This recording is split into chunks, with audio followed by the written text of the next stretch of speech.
వాళ్ళని ఒకటి రెండో ముఖ్యాంశం అధ్యక్ష, మరి నేను మీరు కేంద్రం ఏమి ఇచ్చిందనే అంశమే నేను కేంద్రం ఇచ్చిన నిధుల గురించి చదువుతూ ఉంటే మరి గౌరవ మంత్రి గారు పొన్నం ప్రభాకర్ లేచి మాట్లాడారు.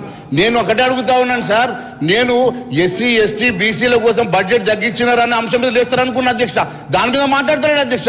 ఎందుకోసం ఎస్సీలకు, ఎందుకోసం ఎస్సీ వర్గానికి, ఎస్టీ వర్గానికి సంక్షేమానికి, బీసీ సంక్షేమానికి నిధులు తగ్గించారో ఆ అంశం మీద మాట్లాడతారనుకున్నా అధ్యక్ష. కేంద్రం ఏమి ఇచ్చిందంటే ఏమి ఇచ్చిందో చూపించాను. 13 లక్షల కోట్ల రూపాయలు కేంద్రం ఇచ్చిందని రుజువులతో సహా రుజువు చేస్తే కూడా దాని మీద మాట్లాడరు అధ్యక్ష. కేవలం సబ్జెక్ట్ డిబేట్ చేస్తారు. ఇది చాలా అన్యాయం అధ్యక్ష. మీరు మంత్రి గారు సబ్జెక్ట్ తెలుసుకొని మాట్లాడండి, లేకుంటే సబ్జెక్ట్ చదువుకొని మాట్లాడండి. ఈ రకంగా మీరు తప్పుగా మాట్లాడితే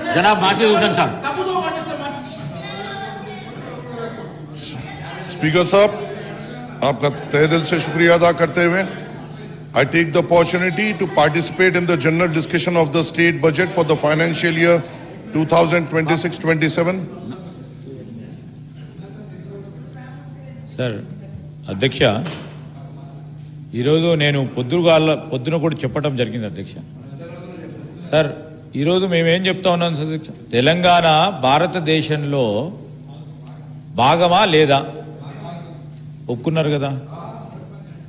ఈరోజు తెలంగాణ ఈజ్ కంట్రిబ్యూటింగ్ 5% అధ్యక్ష ఫర్ ద నేషనల్ జీడిపి. 5%. మాకు వాపస్ ఎంత వస్తున్నాయి అధ్యక్ష? 60,000 కోట్ల రూపాయలు ట్యాక్స్ రూపాయన ఈరోజు తెలంగాణకు సంబంధించిన ప్రజలు కడతా ఉంటే వారు ఇచ్చింది ఎంత అధ్యక్ష? ఎంత సార్? 60 లక్షల కోట్లు అంటే ఏం మాట్లాడుతూ ఉన్నారు సార్ వారు? 8 మంది పార్లమెంట్ సభ్యులు ఉన్నారు, 8 మంది బీజేపీకి సంబంధించి శాసనసభ్యులు ఉన్నారు, 2 కేంద్ర మంత్రులు ఉన్నారు అధ్యక్ష. వాట్ ఆర్ వి గెట్టింగ్ అధ్యక్ష? The same time I'm asking honourable leader of opposition in BJP అధ్యక్ష, ఆంధ్రప్రదేశ్ రాష్ట్రం మన తెలుగు ప్రజలకు సంబంధించిన రాష్ట్రం. ఈరోజు ఆంధ్రప్రదేశ్కి ఇచ్చే దాంట్లో తెలంగాణ ఏం అన్యాయం చేసింది అధ్యక్ష? 8 మంది పార్లమెంట్ సభ్యులను ఎన్నుకోవటం అన్యాయం. కనీసం సగమని ఇవ్వాలి కదా అధ్యక్ష. ఏం సార్ ఎప్పుడు చూసినా కేంద్రం ఇచ్చింది ఎందుకు? ఏమన్నా వీ హ్యావ్ ఎవ్రీ రైట్, మా ప్రజలకు ఎవ్రీ రైట్ ఉంది టు క్లెయిమ్. రాజ్యాంగంగా ఫెడరల్ స్పిరిట్ ని పెట్టుకొని ఈరోజు ఇవ్వాల్సిన ధర్మం ఉంది అధ్యక్ష. ప్రతిసారి మాకేదో భిక్షం వేస్తున్నట్టు, తెలంగాణ రాష్ట్రానికి ప్రజలకు అందరికీ దానం వేస్తున్నట్టు మాట్లాడుతున్నారు. అది సరికాదు మహేశ్వర్ రెడ్డి గారు. ఏం సార్ ఇది? Please plead on behalf of Telangana ప్రజలు. సార్ బీజేపీ పార్టీ పక్షాన మాట్లాడుతూ ఉన్నారు సార్. వీరందరినీ ఎన్నుకున్నది మన తెలంగాణ ప్రజలు ఎన్నుకున్నారు. ప్రజల గురించి, ప్రజల సంక్షేమాన్ని గురించి, అభివృద్ధి గురించి మాట్లాడమని చెప్పండి సార్. ఏమైతే పార్టీ ఇంత ఇచ్చింది, పార్టీ ప్రభుత్వం ఇంత ఇచ్చింది, మా కేంద్రం ఇంత ఇచ్చింది, అరే కేంద్రం ఇవ్వాల్సింది అవసరం ఉంది, బాధ్యత ఉంది. We have every right to claim each of the penny what we have paid to centre. We are claiming, definitely we will be fighting. ఆ ఫైట్ లో మీరు రావాలంటే మేము ఇంతే ఇచ్చినాం, ఇంతవరకే ఇస్తాం, ఇంత గొప్ప చేసినాం అని మాట్లాడటం ఏదో అధ్యక్ష. ప్లీజ్ సార్, తెలంగాణ ప్రజలను దృష్టిలో పెట్టుకొని మాట్లాడండి. మీరు తెలంగాణ ప్రజలకు రిప్రజెంట్ చేస్తా ఉన్నారు నిర్మల్ ఎమ్మెల్యేగా. ఎట్లా సార్ ఇది? నిర్మల్ ఇది పార్ట్ ఆఫ్ తెలంగాణ అధ్యక్ష. వారు ఏమో అనుకుంటున్నారు, ఢిల్లీలో ఉంటున్నారు అనుకుంటున్నారు,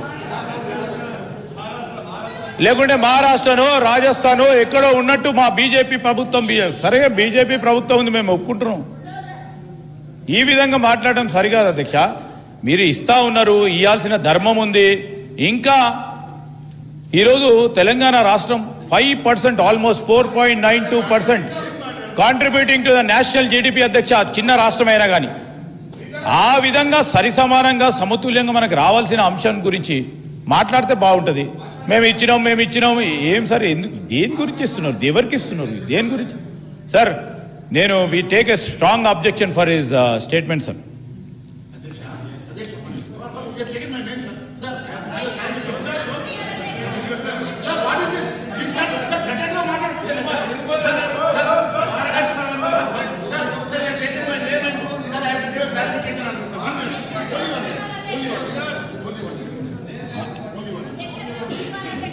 గౌరవ మంత్రి గారు మహేశ్వర్ రెడ్డి గారు 1 మినిట్. గౌరవ మంత్రి గారు మంత్రి గారు అడిగిన ప్రశ్నకు జవాబిస్తే నేను ఇస్తాను. వారు అడిగిన ప్రశ్నకు మీరు జవాబిస్తా అంటే మీకు మైక్ ఇస్తా. స్టేట్